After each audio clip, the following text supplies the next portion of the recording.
우리가 풀닥 하는 건 다 알잖아요. 근데 BOE론에서 하지 말아야 될 것들이 몇 가지가 있어요. 포인트는 ability to repay, 거주용을 할 때는 내가 돈을 갚을 수 있는 능력을 확인하는 과정이 필요하다. 투자금 매물일 때는 렌탈 프로퍼티 인컴도 써야 될 것이다. 이런 얘기를 쭉쭉 하는 거고요. 풀닥처럼 벌브 BOE로 해야 될 것이다 라는 얘기예요. 오너 occupied 같은 경우는 3%, non owner occupied 5% 이렇게 갈립니다. 비용이, 섹션 A 비용이. 자, 그렇다면 론 어마운트 크기에 따라 가지고 LTV 리덕션이 생깁니다. 2밀리언까지는 80%예요. 점수가 660일 경우에는 75라는 거예요. 2밀리언인데 680일 때는 80%라는 거죠. 그러면은 LTV 리덕션도 있고 FICO 때문에 론 어마운트 리덕션도 있을 수 있겠다. 이렇게 얘기를 할 수 있을 것 같아요. 점수가 안 좋은 사람은 이런 거 쓰지 말라는 표현인 거죠. 그 다음에 3밀리언까지 가는 700점이어야 되고 680짜리가 3밀리언 빌리고 싶으면 70%만 하면 된다는 거예요. 자, 40억을 빌리는데 리턴 비율을 하려면 월급을 한 10만 불은 받아야 될 거예요. 그래서 월급 10만 불 받는 사람이 세금 보고 해가지고 정상적으로 풀닥을 하지 왜 이런 쪽으로 가겠어요? 그러니까 리턴 BOE는요 1밀리언 언더 정도가 제일 적합합니다. 한 달에 월급 3만 불 언더.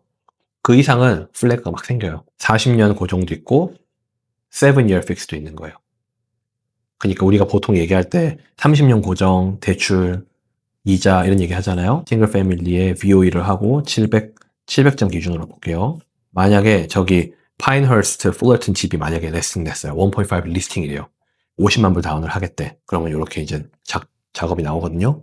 TBO의 이자가 7%.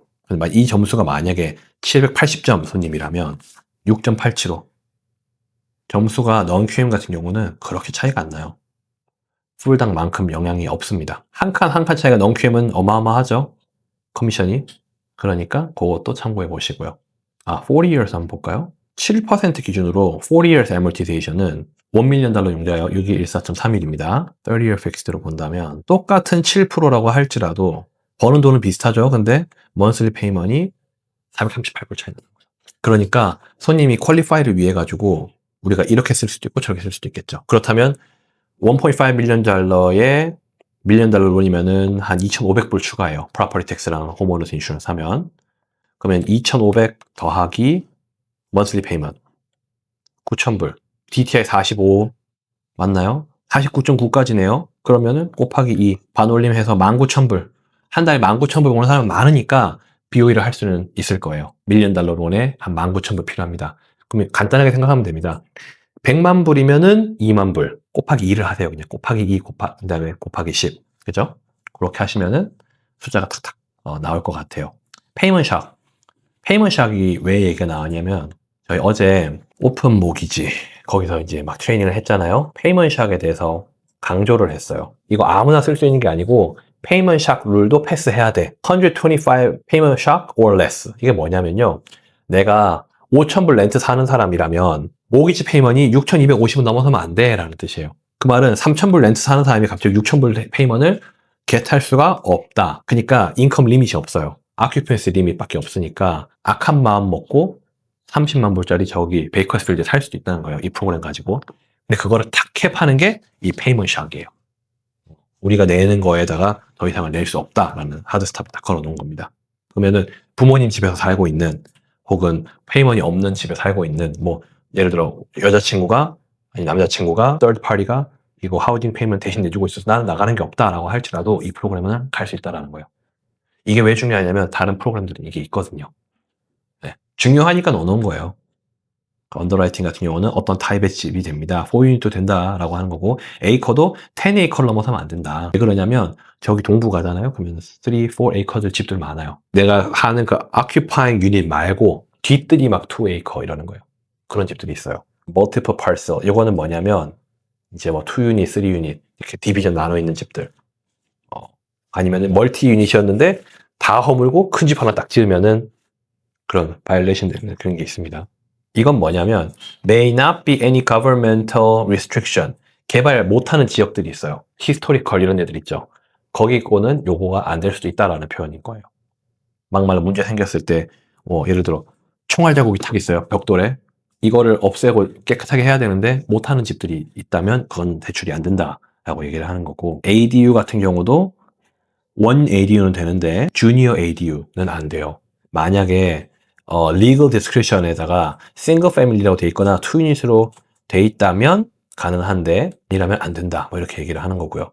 그 다음에 ADU에서 나오는 인컴을 가지고 qualifying income을 할 수는 없을 것이다. 풀당은 되거든요. 근데 이 non-QM은 안 된다라는 겁니다. property condition, 집이 어떤 상황이어야 될 것이고 뭐 막말로 뭐 지붕이 있어야 되고 바람 안 들어와야 되고 뭐 이런 얘기를 하는 거예요. 그 다음에 내추럴 디자스터 있는 뭐 허리케인이나 플러드나 토네이도 이런 동네의 집이라면은 그거에 맞춰진 보험도 또 사야 되는 거예요. 예를 들어 알라바마 집들 같은 경우는 허리케인 보험이 있어야 될 것이고 뭐 우리 캘리포니아도 플러드 존 몇 개 있잖아요. 그 플러드 보험 들어야 될 것이고 지용제를 한다면 진로 레드핀 리얼터닷컴에 리스팅이 안 돼 있는 집들만 지용제를 할 수 있어요. 리스팅을 내리고 지용제를 해야 돼요. 6개월 전에 만약 집이 리스팅에 올라왔다가 내려왔고 재용제를 신청해야 된다면 손님한테 각서를 받아야 돼요. 6개월 이상 살아야 됩니다. 라는 거를. 그 다음에 캐시아웃은 may not have been listed. 6개월 이내에 집을 팔라고 했다가 내린 다음에 캐시아웃 하는 사람들 있죠. 그거는 대출을 못 받아요. 못 받는 경우가 많아요. 안 되는 집들, 콘도텔 안 되고, 아파트 안 되고, 뭐, cooperative barn도 안 되고, 보트도 안 되고, lot homes, 뭐, manufactured homes, mobile home는 안 되고, fee simple estate. 요게 우리가 한 99%예요. 오너십이 바뀌는 거. leasehold estate은 모빌 홈 같은 거예요. LA 같은 경우, 뭐, 아니면 얼바인 같은 경우는 시에서, 카운티에서 땅 소유를 갖고 있고, 그다음 거기서 빌딩이 올라간 거라면, 우리가 랜드 리스가 몇 년 남았다 이렇게 표현을 하잖아요. 그 랜드 리스에 따라서 우리가 그 펀딩이 달라지는데, 이게 중요한 거예요. Lease term must exceed the loan term by at least 5 years. 이게 무슨 말이냐면, 30년 고정 융자를 주고 싶잖아요. 그럼 랜드 리스는 35년 이상이 남아 있어야 됩니다. 이거 패스를 못하면 펀딩을 못해요. 보면 35년 그 밑에 있는 집들 있죠. 리스 텀 플러스 3년이거든요. 풀닥은 non-QM은 5년이고 그렇다면 32년, 31년 리스트 남아있는 거 있죠. 똥값이죠. 똥값. 파사데나에 막 3,000 스퀘어피트 진짜 맨션이 있는데 막 60만 불 이래요. 그 말은 무슨 말이냐. 30년 후에 60만 불 그냥 내가 손 털고 없애버리겠다라는 거죠. 그 다음에 max number of financed properties. 거짓말 융자하는 분들은 내 채까지는 내가 봐드릴게요. 근데 up to 5 million. loan amount가 5 million 미만이고 for properties or under. 근데 여기 financed property예요. paid off property 4개면 괜찮아요. 그리고 joint ownership. 현아 씨와 뭐 파트너가 제가 제 와이프랑 공동 소유하고 있는 집을 하나의 공동체로 본다. 라고 표현을 하는 겁니다. 내가 만약에 부동산의 소유권만 있고 론은 와이프가 갖고 있더라도 NMSI 눈에서는 피터 이거 네가 론한 건 아니지만 네 빚이야 라고 하겠다라는 거예요. 그 다음에 property flip 이거는 만약에 집이 고쳐지고 6개월 이내에 팔린다면 이거는 언더라이터한테 재량을 맡길 것이다 라는 거예요. 언더라이터가 어프레이저를 할 때 10% 어프레이저 룰이라는 게 있고요. 우리가 90일 이내에 고치고 나서 팔았을 때 10% 이상 돈 번다면은 뭐 이래라 저래라 이런 게 있고요. 그 다음에 날짜가 또 있습니다. 180 days에서 90 days or less 라고 한다면 감정을 2개를 해야 되고 91 days to 100 days 안에라면은 2개를 해야 되고 요거는 3개, 요건 2개 뭐 이런 식으로 룰도 좀 정해져 있어요. 요거는 나중에 설명을 드릴게요. Appraisal value increment greater than 25% within 90 days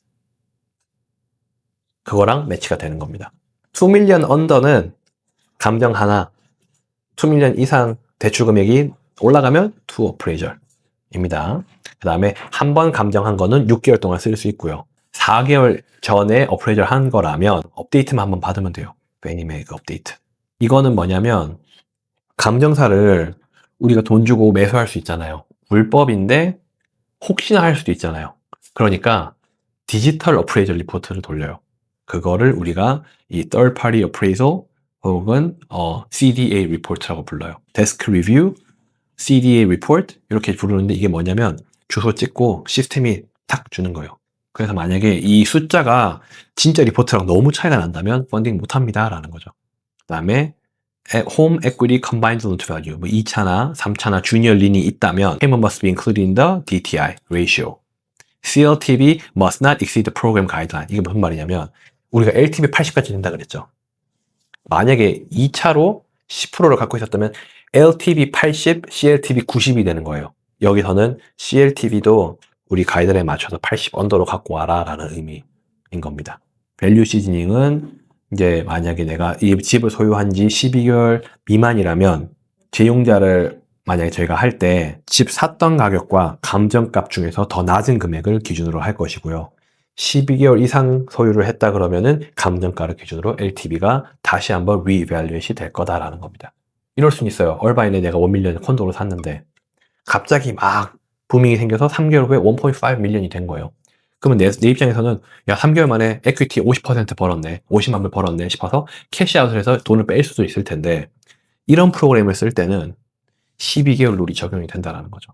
그러면은 파이널 세틀먼트 스테이먼트 1밀리언 클로징 하는 것과 감정금액, 감정 리포트 1.5 밀리언 있을 때 whichever one is lesser를 기준으로 LTV로 나오니까 재용자를 못 하는 거고요. 이거 룰을 안 따라가는 대출 상품이 따로 있어요. 그거는 이자가 좀 더 비싸죠. 7%대가 아니라 8%대가 될 거예요. 그 다음에 론 어마운트는 아까 말씀드렸던 대로 77만 5천 불부터 4밀리언까지 가야 되고 프릴림 같은 경우도 120일 지났으면 다시 뽑아야 돼요. 예, 그러니까 에스크로한테 야 프릴림 익스파이어 됐으니까 같이 갖고 와 이렇게 해야 되고 에스크로 웨이버는 텍스 인파운드, 에스크로 인파운드 할 수 있습니다. 에스크로 홀백 안 되고요. 그 다음에 어스모블 안 되고요. 프리페이먼트 페널티는 인베스트먼트만 되는데 오너 아큐파이드는 안 되고 5년까지만 되고요. 페널티는 5, 4, 3, 2, 1입니다. 그러면 5year 프리페일 때는 5년 차에는 5, 그다음에 매년 1%씩 떨어지는 거예요. 그러면은 3year 프리페이를 걸면 3, 2, 1이니까 3년 프리페이를 오늘 썼어요. 다음 달에 판다. 그러면은 대출 금액의 3%. 만약에 내년에 판다 그러면 2%, 내후년에 판다 그러면 1%. 그 내후년 4년 차 때는 없어지고. 요것도 5% of the portion of a such prepayment penalty if paid during first year. 1년 동안 냈던 거에다가 기준을 한다는 거죠. 그러니까 prepayment charge will be charged in effect of full payment or one or more partial payments. And the total sum of such prepayment in 12 months exceeding 20%. 그러면은 만약에 100만 불을 빌렸고 한 달에 10,000불 내는 거예요. 12달 페이먼이 12만 불이죠. or 20% of a principal balance 20만 불이죠. 그런 식으로 기준으로 하는 거예요. 그럼 페이먼이 더 싸니까 페이먼을 기준으로 가는 겁니다. 프리페이 페널티 잘못 걸리면 박살나요. 관계가 다 깨져요, 이제. 함부로 써도 안 되고, 쓰더라도 설명 제대로 하고 손님들 입장에서는 야, 내가 이거 몰랐는데, 이런 얘기들 제일 많이 하실 거예요. 하이 코스트. 일정한 이자 이상을 팔지 말아라. 그 다음 하이 프라이스. 일정한 금액의 비용을 청구하지 말아라. 청구해야 된다면 기준점이 이렇다. SOF, APOR에다가 1.5% 이상 차지하면 안 된다. 근데 우리 QM 리포트 돌려보면 다 나옵니다. 그래서 포인트에 QM 버튼이 있습니다. 그러면 우리가 지금 필요한 리포팅은 다 나와요. 보통 내가 이 손님한테 내가 3% 차지할까, 2% 차지할까 이런 경우들이 있거든요. 그때 이 QM 리포트를 비용 집어넣고 돌려보면 패스가 되는지 안 나와요. State Restriction이 있고요. Early Payoff 6개월. 펀딩 날짜부터 6개월이 있는 갚으면 안 되고요. 우리가 페널티 맞는, 론 오피스가 페널티 맞는 거예요. Early Payment Default. 첫 4개월 동안에 처음 for payment에 만약에 한 번 늦잖아요? 그러면 EPD, Early Payment Default라고 표현하고 이거는 repurchase를 해야 돼요. 100만 불 융자면 기빙트리 현아 씨 100만 불 다시 사가세요. 이래요. 우리 이거 홀딩 못합니다. 라는 거죠. Quality of the file이 떨어진다라고 표현을 하는 거죠. 그래서 많이들 에이전트들이 오해하는 게 돈을 많이 빌리면 더 좋은 손이 많이야? 라고 하는데 그만큼 리스크가 커지니까 우리가 굳이 막 접고 들어갈 필요도 없고 리거 다큐멘트는 뭐 페니메에서 페니메 인스트루먼트를 따라간다. Fraud Prevention. 손님 이름 체크하고 소셜 넘버 체크하고 그 다음에 재직 증명 확인하고 멀스는 우리가 하는 거고 뭐 소프트 크레딧 폴을 한 번 더 한다는 거예요. 하드풀 크레딧 해가지고 포토샵 해가지고 갖고 들어올 수 있으니까 실제로 소프트풀을 한 번 더 펀딩 전에 한 번 더 해야 될 거다라고 얘기를 하는 겁니다. 그래서 pre-funding audit, 펀딩 그 컨디션으로 저희가 내가지고 확실히 이 더블 체크해서 론 파일의 퀄리티를 올려보겠다라는 겁니다. 외워주면 좋아요, 진짜. 다른 데는 BOE를 안 하는 회사도 많아요. 남들이 안 된다 그럴 때 왜 되는지 설명만 하면 됩니다.